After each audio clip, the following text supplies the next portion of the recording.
I asked if you wanted this video. You said yes, so here we go. Everything that happens after the anime ends, who Kinmei actually was before Atami, and the theory about her past that the manga never quite says out loud, but basically confirms. If you watched Wash It All Away and felt like something was being held just out of reach, you were right. I made 4 videos on this show, and the thing that kept coming back across all of them was this.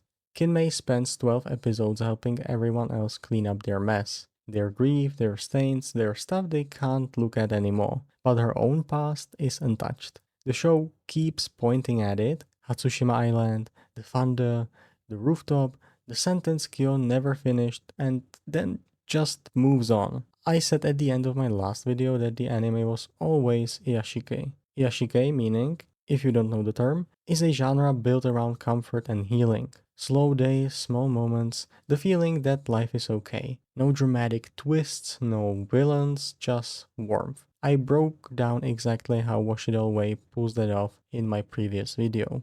Anyway, that it was good at what it chose to be. I still think that. But the manga kept going. 10 volumes, then 2 more, and it actually opens the door.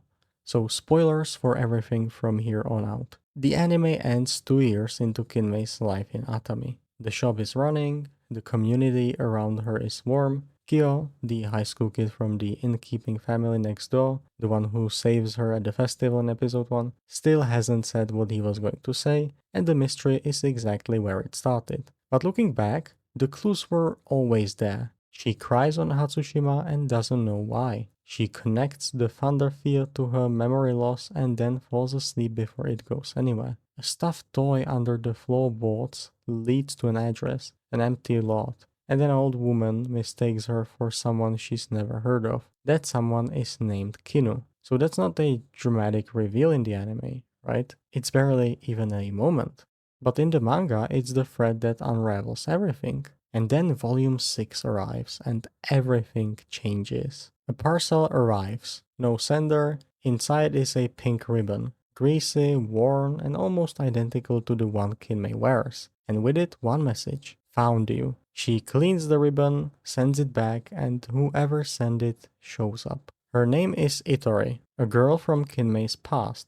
Someone who knows her from before the memory loss, before Atami, and before basically any of this we saw in the anime. She calls Kinmei Wakane Big Sis, and her first question isn't hello, it's why did you open a shop here again? Again? So here is what we find out. Itori grew up in a children's home. So did Kinmei. They lived together. And 2 years before the story starts, Kinmei had a surgery. After that, she was gone. And Itori spent 2 years trying to find her. That's who sent the ribbon. That's the past knocking on the door. Volume 8, a letter from Itori, says her own surgery date is set. Volume 9 is where it gets heavy. Kinmei falls, loses another layer of memory. Specifically, people, not skills, actually never skills, and has to find her way back through something that reads almost like a vision of her own childhood self. When she comes back from it, she's closer. Not all the way, but closer. The answer doesn't come from a breakdown. It comes from an origami envelope. Kinmei folds a rent payment for Aji, her landlord, the old woman who owns the building, one of the first people in Atami who quietly believed in her. She looks at it and goes, that's exactly what Kinu used to do. And she goes to find out who Kinu was. Kinu ran a cleaning shop in Atami, the exact spot where Kinmei chose to open hers. Kinu also visited the children's home where Kinmei grew up. She was the woman who taught a little girl how to clean, how to care for fabric, how to make something stained feel like new again. Kinmei goes to that home. She teaches the children there how to wash jeans, the same way she was once taught. Then she goes to the grave. She stands there and says, as I thought. So that's how it was. No flood of memories, no monologue, just that. And then she decides to keep running the shop, not because she got everything back, but because she understood enough. Now, this next part is interpretation. The manga never confirms it, but it fits everything.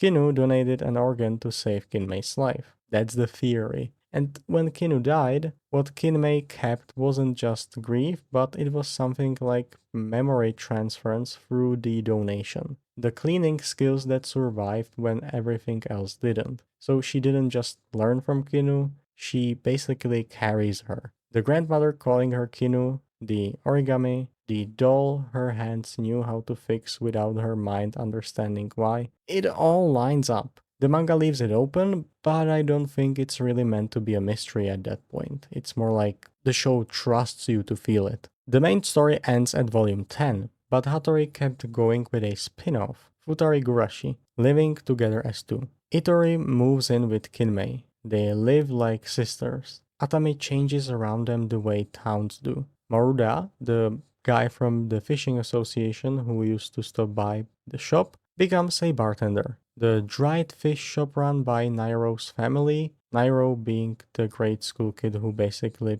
pushed Kinmei onto the internet in the first place, gets renovated. New people open a pizza place. Life basically keeps going. Itori grows up, becomes a top student, starts figuring out what she actually wants, and Volume 12, the real finale, came out March 2026, closes on her about to graduate, her choice about what comes next, and Kinmei's reaction to it. The tagline Square Enix used for that final volume, I hope I can do for this town what everyone did for me. That's Kinmei's line. 10 years of running the shop, 6 years of raising Itori. And what she has figured out is that cleaning isn't just removing what's wrong, but it is also returning something to the person who needs it, the way Kinu wants it for her. I said in my first video that Kinmei's kindness has a shape, that it's insulation, that she helps people live with their pasts without ever touching her own. And the manga tells you why. She couldn't touch her past because she didn't know what it was. She built a routine because it was the only thing her body remembered. And the thing her body remembered was a woman who is gone, who gave her something she can't fully repay, except by doing the same thing for someone else. Itori was that someone. The town was that someone. Actually, every customer through the door is that someone. The anime ends with a new customer walking in. Kinmei smiles, with the same expression and same warmth. You can count on Kinmei. The manga tells you what that answer actually costs and why she gives it anyway. If you want the full analysis of the anime itself, all 4 videos are linked below and are also available as a full compilation video. I hope this answered your wish and questions you had. I had fun researching this, and I'm gonna be honest, I would like to see season 2 of this, but if I'm honest, I don't think we will. So let's appreciate the one season we got, and let's appreciate that we sort of know how the story went beyond the anime season. Thank you so much for the support and for commenting, giving me feedback, and I'll see you soon.